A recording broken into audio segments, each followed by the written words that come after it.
So the whole system is being revamped. This will come into application in June next year.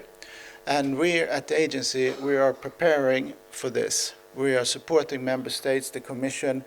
We're changing all our work that we've done for the last 14 years. Thank you very much, and thank you for having me here, inviting me to this distinguished meeting.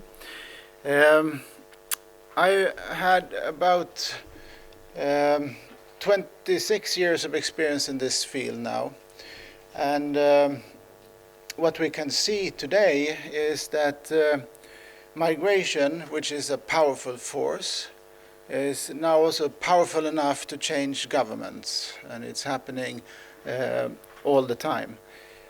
However, remember, I am a civil servant and I'm representing an asylum agency, so we are not dealing in the overall migration question, but I will touch upon it anyways.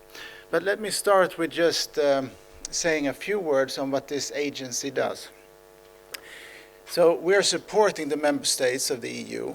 We are having technical and operational support. We build container camps and we send case officers when a system is overwhelmed. We have training for case officers so that they can have a common understanding of the legal system, the international and the European system. And we provide knowledge. You need to know a lot about different countries in this field. You need to know what's going on in Afghanistan or in South Sudan and all over the world to be able to determine these cases. And we work a bit in partnership with third countries as well. But maybe I should say something about asylum, because everybody's talking about asylum, and it leads me to think that people know what asylum is. I think very few knows what it is, because we who are working with these cases, we're always criticized. There's a 4-year-old girl, she's sick, she's cute, and we throw her out. There's a terrorist here, and we let him stay. And people get confused by this. They say, surely this must be a mistake. You mean the girl can stay and the terrorist must go home, right? No, no, no. It's the opposite. And then people don't understand it anymore. Everybody should have a mandatory course in asylum for at least 5 years. I'm talking global population now. Maybe it's too big of a proposal. But to explain what asylum is, you probably need 400, you write a book on 400 pages, which I did, incidentally. But if you do the very short version, imagine this. You're walking down the riverbank. Maybe you're walking your dog, something. Suddenly you see someone who's drowning in the river. If you throw in a lifesaver to that person, that is the equivalent of aid. If you take off your jacket and you jump in, you swim, and you bring that person back, that's the equivalent of resettlement or quota refugees. If you stand and look, and then the person managed to crawl up on your side of the river, that is asylum. Asylum means you cannot push him back into the river. But it gets more complicated, because if it turns out that this person, when he comes up he's a professional swimmer. He's Johnny Weissmuller or someone. I always try to see who chuckles on that, because then you know you're old if you remember Johnny Weissmuller. No, if he is he was not in danger, then you may push him back again. That is called return. And to make it even more difficult, it could also be that this person who's drowning is actually drowning, comes up, you cannot push him in the deep end of the river. But over there's a bit of a shallow, there's not so much, it's okay, it's not so deep. You can push him in there, and that's called internal flight alternative. This is short what asylum is. And I hope UNHCR is not in the room, because I think there will be quarrel with the short version.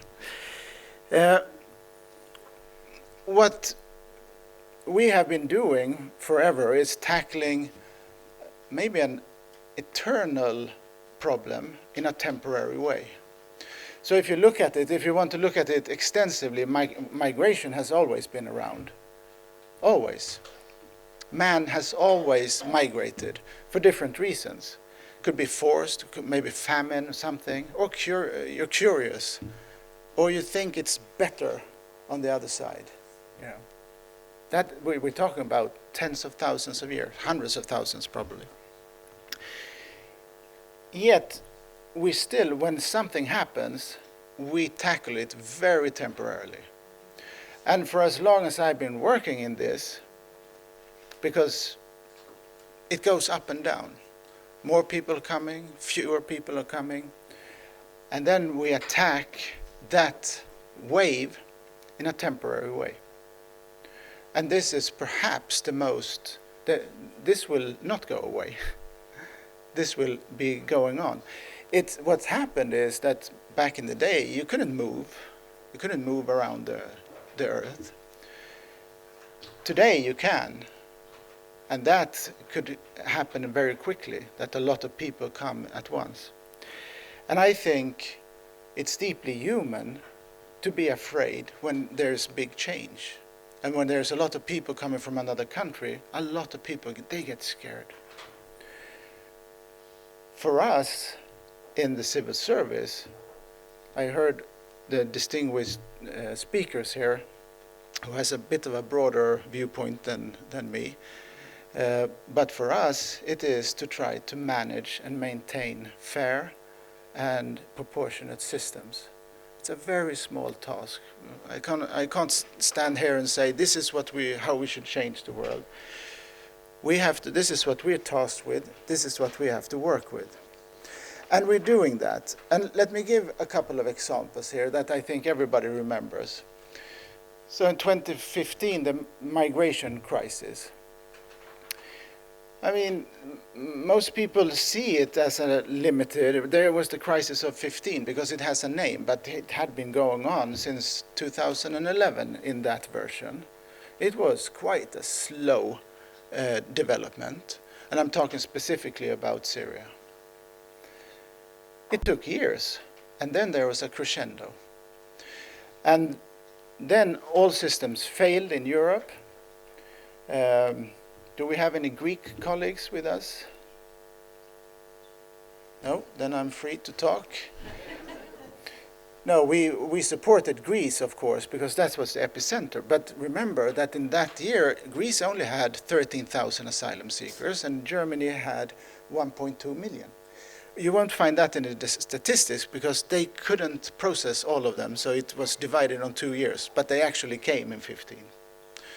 The country where I come from, Sweden, had 162,000. So at that time, there was a push north. So a lot of people, they were on their way north. They all passed through Greece, obviously. And this was supposed to be regulated by the Dublin regulation. So the first country you come to, if you continue to another country, you have to go back to the first one. And the North was quite annoyed with this, but you're letting everybody through. Everybody's going through, and to come to us. Imagine if all systems would have worked, they were overwhelmed, so they couldn't work. But if they worked, then everybody should go back to Greece. And then we would have 1 million in Greece instead. Either way, that doesn't work so well.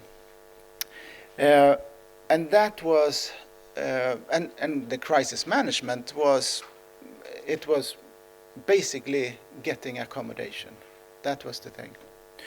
Fast forward to after the brutal invasion of 22, and we had very fast 4 million Ukrainians coming to the Union. Then there was a different response. First of all, this was neighbor, border to EU. They also were visa-free. You could not stop them from coming into EU, like everybody else. unless you would revoke the visa. But that would be kind of harsh for a neighbor. So people were coming, and it was hundreds of thousands the first days. You know.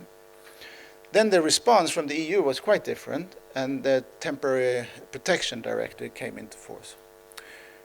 And all the differences that we saw from 2015 were gone. Convergence is something we strive for. Can't have 80% refugee status for Afghanis in one country and 20 in another, but we do have that. But in the Ukrainian conflict, everybody had 100% because it was automatic. That also made people go where not depending on how likely it was that you would get a permit. They went where they had friends or opportunity, which made a completely different picture. Sweden, who had been one of the leading destination countries in 2015, was totally rejected by the Ukrainians. There were like 50,000 coming first year, 20 went somewhere else. We ended up with 30,000. And countries that didn't even notice 2015, like Portugal and other countries, they had a lot of Ukrainians. Now, this is probably not a solution. Again, I'm not a politician, because this was based on 100% that everybody got asylum or protection. And it was necessary because 4 million people, the asylum services in Europe would not be able to handle that. You would smash every asylum service to bits. And also, a little known fact is that if these people were put into the asylum process, not only would the asylum services succumb, but you need to do the asylum determination then. And you remember you could push someone back in the shallow part of the river. That's exactly what would have been in Ukraine, because the war does not, it affects the whole country, but the level of conflict is completely different in the east than in the west. So the internal flight alternative would have been applied, and then it would be a completely different story. Anyway, if you look at these examples, it's still crisis management. And I'm sure you all headed your organization. I am sure you know a lot about managing. And I don't think you, even if you were successful sometime at crisis management, something happened and you did well, I don't think you would dream of in your day-to-day management to be a crisis manager every day. It doesn't work. That's why it's called crisis management and not only management. But for some reason, this is what we're doing when it comes to migration and asylum. And these two trends that we're seeing, not only in Europe, but different places, where country after country becomes more and more restrictive on the grounds of asylum, but it's also asylum and migration that you're starting to turn the tap. At the same time, most countries in the West are in dire need of talent and labor. And just look at the UN's demographic numbers. You know, a lot of countries are on the verge of imploding demographically during this century. So we have this great need, and the trend is to be restrictive. And this is the thing that you need to solve in the future for economical reasons. If you don't have talent and you don't have labor, you don't have a thriving economy. I'm not an economist, I'm a lawyer, so I don't know that, but I seem to have heard it before. So this is the equation that needs to be solved. How to create these legal pathways. But still we're mixing it up, because the legal pathways for people that are in need of protection I don't think that is what people are talking about. They talk about labor migration. And that exists in all countries. There are systems for that. Then people that are needing protection, there's a lot of people talking about how can we do this, how can we get them here safe. And I just say, but you have to tell me how many and who. And once you answer those questions, you're back at the resettlement programs. That is what how many and who. That is the resettlement programs. The resettlement programs are also totally voluntarily. There's no force here. It's any country who wants can do it. And when you want to bring down migration for political reasons, that's the first thing you go to, because there's no obligation, legal obligation. And then you start taking down those numbers. So the only legal pathway to get protection is actually the one that is the easiest prey for cut downs. And this is happening as we speak, both in Europe and in the US. Okay, I have no sense of time. That's why I worked in migration for 25 years. So I come to my conclusions, I think.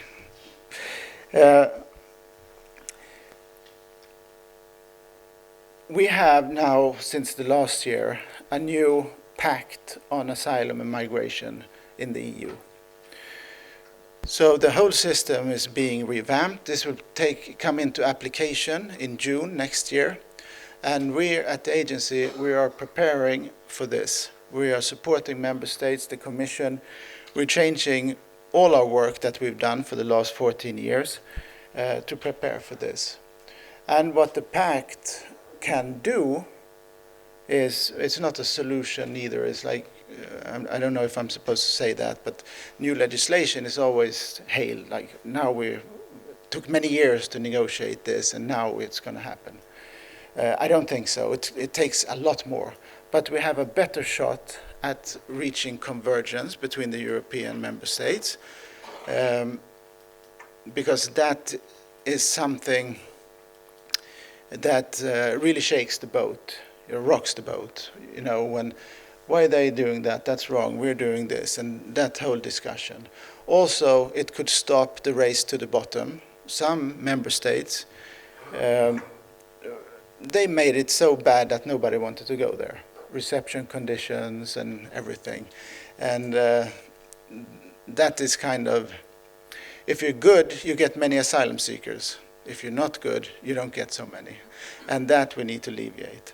And our part in this, and our commitment to this, is the small one. It's to continue to support the European member states, to be able to train their staff, to understand the legislation, to understand the world around us, and when needed, come to the aid with the cavalry, which is the operational support. And with that, I thank you.